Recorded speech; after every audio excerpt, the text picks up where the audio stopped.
E já na sequência, convidamos então o José Márcio Rosa, ele que é da Embrastec, e vai trazer para nós o tema Classes e Princípio de Funcionamento de DPS. Vem para cá, José Márcio, seja bem-vindo. Bom, meu nome é Márcio, eu sou da Embrastec. A Embrastec é uma empresa também 100% nacional. É uma empresa também especializada na fabricação de DPS. A gente fabrica DPS desde 1991. São mais de 700 modelos. E, recentemente também, não tão mais recente, foi em 2019, nós também instalamos um laboratório para conseguir fazer ensaios nos nossos DPS. A gente consegue gerar lá correntes até de 100 kA, na onda 8x20, 20 kA na 10350, que eu vou falar um pouco disso daqui a pouco. Bom, é importante se proteger contra raios? Vamos ver se sim. Esse mapa é de 2001, da NASA, e olha que interessante, o Brasil, quanto mais amarelinho, né, mais quantidade de descargas atmosféricas. Temos aqui um pedaço no Congo, que tem mais descargas que o Brasil. E dá uma olhada lá na Europa, na Alemanha principalmente, muito menos descargas atmosféricas. Isso é de 2001. Nós estamos tendo o efeito do aquecimento global. Quanto mais quente, laninha, aumento de descargas atmosféricas no Brasil. E o Brasil é o país tropical, é o maior país tropical do mundo, tropical úmido. Então, aqui, as descargas atmosféricas acontecem muito mais, e com esse aquecimento global está acontecendo muito mais. O INPE tinha um número de 70 milhões de descargas por ano. Isso se espera que chegue a 100 milhões. Então, é muita descarga atmosférica. E olha que interessante, o Dr. Hélio Sueta fez um levantamento, ele apresentou esse trabalho. Isso na Alemanha, em 2014, 42% dos danos nos sistemas fotovoltaicos, descargas atmosféricas. Na Alemanha, que era aquele verdinho lá no primeiro mapa. Então, acho que essa pergunta está respondida. A gente precisa se proteger, né? E como se proteger? A Eliane já falou um pouco, eu vou complementar. Pode ficar um pouco repetitivo, como ela já tinha dito, mas vamos lá. A 5419 ela é dividida em 4 capítulos. O primeiro capítulo é sobre princípios gerais, o segundo capítulo sobre gerenciamento de risco, que foi aquelas contas que a Eliane fez, e o terceiro capítulo é a proteção da estrutura, e o quarto capítulo, que é o que nos interessa, as MPS, medidas de proteção contra surtos, que tem lá 100 páginas. Hoje a norma tem quase 400 páginas. A revisão anterior tinha 40. Então, hoje está muito mais completa.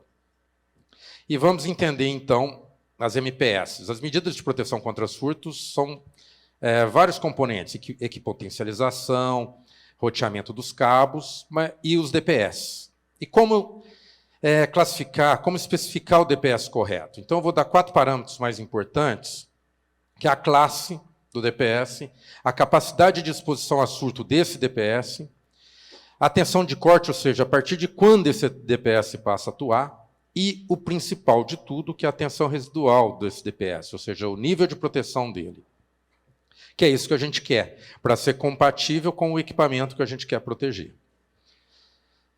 DPS ele é dividido em 3 classes. Classe 1 e classe 2, proteção da rede elétrica, geralmente no quadro geral, no quadro principal, nos quadros de distribuição, e o DPS classe 3 para proteger o equipamento. É aquela proteção próxima ao equipamento ou integrada ao equipamento, que vai proteger não só a rede elétrica, mas as outras redes também, rede de dados, telefonia, ou seja, toda a parte de transmissão de dados e outros sinais, ou seja, algum par sólido que pode trazer um surto para esse equipamento. Então, vamos entender. DPS classe 1. É aquele dedicado à proteção contra descargas diretas. A norma chama isso de fonte de dano S1 e S3. S1, descarga direta na estrutura, na própria edificação. S3, descarga direta nos condutores que alimentam essa edificação. Ou seja, se a descarga é direta, esse DPS tem que ter uma capacidade de exposição a surto muito maior. A norma nos dá um mínimo, 12,5 kA de corrente de impulso. O que é corrente de impulso? É quando a gente ensaia o DPS na onda 10-350. O que é isso? Eu tenho 100% da corrente, ou quase 100%, lá em 10 microsegundos, e ela cai. 50% dessa corrente lá nos longínquos 350 microsegundos. Para descarga atmosférica, isso é muito grande. Então, nós temos muita energia que esse DPS tem que suportar, né? Estar exposto. E a onda 8/20, eu coloquei ela já aqui para a gente entender. Chega a 100% da corrente em 8 microsegundos e cai a 50% lá nos... Meu Deus, já foi 5 minutos. Lá nos 20 microsegundos. O mesmo DPS, se eu ensaiar com a onda 8/20, ele suporta 60 kA, por exemplo. Se eu pegar esse mesmo DPS na 10/350, ele vai suportar 12,5 kA na corrente de impulso. DPS classe 2. Descargas indiretas, fonte de dano S2 e S4. S2 próximo da edificação, S4 próximo dos condutores. DPS, e aqui está a onda, 8/20, né, da corrente nominal, que é o mínimo que ele tem que suportar, são 15 aplicações de 5 kA, isso é o mínimo. E o DPS classe 3, então, que vai proteger as outras redes. Próximo ou dentro do equipamento, que é o caso dos inversores com proteção integrada. Ele pode ter capacidade de 5 kA de corrente nominal, opa, ele é classe 2, mas ele está instalado de que maneira? Dentro do equipamento. Então, ele está sendo aplicado como classe 3, que é aquilo que a Eliane já falou, que esse surto vai poder chegar dentro do equipamento. Então, é outro tipo de proteção. Uma coisa não substitui a outra. Tensão de corte. É a partir de quando esse DPS passa a atuar? No mínimo 10% acima da corrente nominal.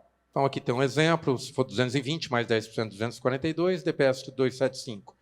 900 volts mais 10%, 990, 1.000 volts no mínimo. E o nível de proteção, que é o mais importante. Ou seja, o que o DPS vai deixar passar tem que ser de acordo com essa tabela, que é a tabela da 5410, que é a suportabilidade de impulso dos equipamentos. E no caso do inversor também, um inversor de 6 kV, de suportabilidade de impulso dele, o DPS tem que deixar passar no máximo até 6 kV, justamente para casar essa proteção. Aqui eu tenho bem um exemplo disso. Houve o surto, o DPS atuou, tem o nível de proteção dele, vai passar alguma coisa, esse alguma coisa tem que ser menor que o W do equipamento, a suportabilidade de impulso do equipamento. Por isso que o equipamento, no caso, o exemplo do inversor, tem que ter uma proteção integrada, justamente para ele poder ser compatível com essa suportabilidade de impulso. Um detalhe que é importante, tenho 3 minutos, vamos lá. Zonas de proteção, isso também tem na 5419. Zona 0B é a zona onde já houve uma certa blindagem do SPDA, ou seja, já teve uma proteção do para-raios. Onde que vai o DPS classe 1? Na transição da zona 0B para a zona 1. DPS classe 2 na transição da zona 1 para a zona 2 e DPS classe 3 da zona 2 para a zona 3. Para ficar mais fácil, era como se fossem níveis de proteção. Primeiro nível, DPS classe 1, ou seja, no quadro geral, aqui no exemplo. Tenho mais de 10 metros de distância entre o quadro geral e o quadro de distribuição, DPS classe 2. E lá no equipamento, DPS classe 3. Ah, é um sistema solar. Mesma coisa. Eu tenho mais de 10 metros de distância entre o inversor e os módulos. Tenho que colocar a proteção dos dois lados. Imagina que esse surto atingiu esse ponto aqui. Ele pode ir lá no sentido do inversor, mas ele pode ir no sentido dos módulos. É aquele exemplo também que a Eliane deu, nas proximidades. Então, aumenta muito mais o risco e muito mais a incidência. Então, eu tenho que proteger os dois lados, inclusive o lado de AC do inversor. E, se esse inversor tiver proteção, comunicação de dados, tenho que proteger também a porta de dados. Com que? Com DPS classe 3. Existem as normas, tanto para a fabricação de DPS, quanto para instalação, né? E DPS para sistema solar tem uma construção diferente, né, em função de corrente contínua. Ele tem que ter a capacidade de extinguir o arco no final de vida útil dele. Então, jamais utilizar DPS de AC em corrente contínua. Eu já vi os utilizarem. Mas agora acho que isso está mais pacificado, não está acontecendo tanto. Mas é um risco, é sempre bom a gente frisar isso, para não ter esse problema. Bom, nós temos uma linha completa de DPS e de string box, aqui tem alguns exemplos. A nossa linha é bem vasta, né? Como eu disse, são mais de 700 modelos. 10 minutos, hein? Bom, é isso. Nós estamos com um standzinho onde eu trouxe um mini gerador de impulso. A gente consegue fazer um ensaio, mostrar um DPS em funcionamento. Quem não viu ainda, quiser dar um pulo lá, é lá na área, como que vocês estão chamando? Arena, Multi-Arena. E nós estamos lá. Então, convido a todos, quem ainda não foi, já que não dá para levá-los até o nosso laboratório lá em Ribeirão Preto, mas está aberto, se quiserem ir, será um prazer recebê-los. Mas temos aqui o nosso mini lab, que foi batizado pelo Gian da SolarView, esse nome, e eu gostei, estou usando o mini lab. Nós trouxemos o mini lab para fazer essa demonstração. Obrigado. Parabéns a você, José Márcio Rosa, da Embrastec, que trouxe então aí o tema Classes e Princípios de Funcionamento de DPS.